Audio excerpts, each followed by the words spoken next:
Hi, I'm Dave Morrell. I'm the Director of Clinical Support for Cooper Surgical Fertility Solutions. Today I'm at Care Fertility London and I'll be showing you how to prepare and load the SurePro Ultra embryo transfer catheter. I will explain the preparation of the catheter, including the loading of the embryos, the type of medium used, the volumes, and the use of air gaps. I'll also explain how to load an embryo with and without an oil overlay. We have two options with the SurePro Ultra.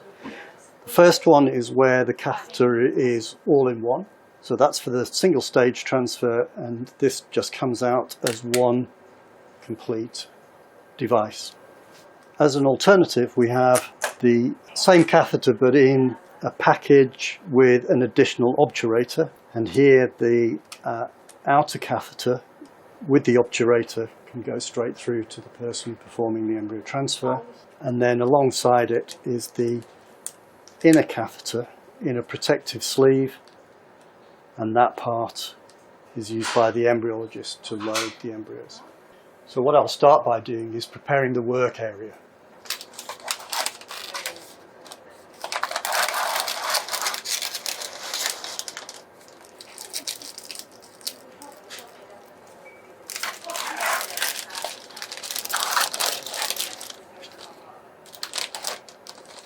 Firstly, I'll wash my hands.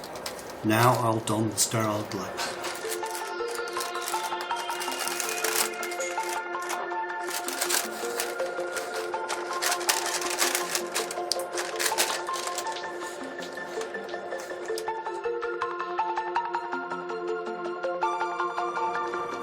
For the single stage procedure, I need to prepare the syringe with medium. Expel the air bubble, and then that will go onto the catheter, and then I will flush through the catheter. So it's important to keep the catheter vertical so that when the medium comes out, it will push the bubble up through the catheter. Then I'm just going to expel the medium all the way down as far as the 0.1mm mark.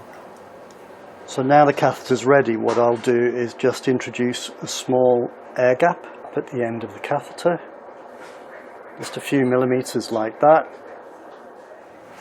Then I'll go into the drop and aspirate a little bit of medium into the catheter with the embryo. Check it's picked up, and then a little air gap at the end. So medium, air gap, medium, and a little air gap at the end.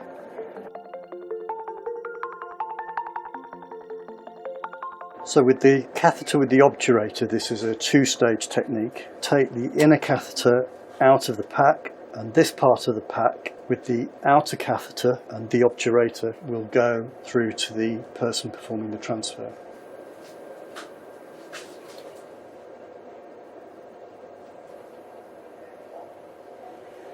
And then I will flush through the catheter, taking the sleeve off. Keep it upright, medium comes up. Now what I'm going to do with this one is repeat the flush. I'm going to take that off. The second time there shouldn't be a bubble, so that can then go on.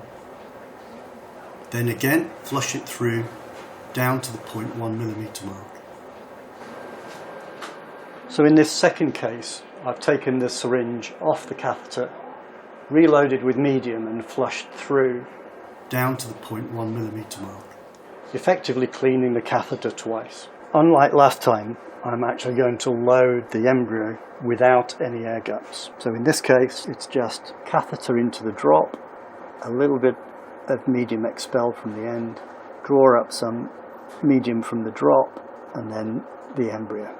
A little bit more medium, and there it is. So you can see this time there are no air gaps.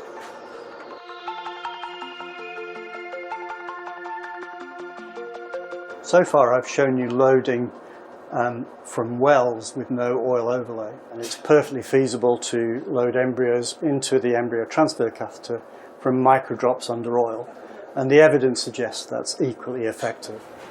Using the same procedure as before, I'm just going to bring in a little bit of an air gap, then into the drop under oil. Take up some medium from the drop, followed by the bead representing the embryo. out completely from under the oil and another air gap. So again, I've loaded with an air gap followed by between 0.5 and 1 centimetre with the embryo in, and then an air gap at the end. And remember, when loading embryos from microdrops under oil, it's really important to rinse the tip of the catheter in some medium before the transfer itself. So we've shown you the embryology parts of the embryo transfer procedure and how a single stage and a two-stage transfer is performed. And now the embryo transfer catheter has gone to the procedure room.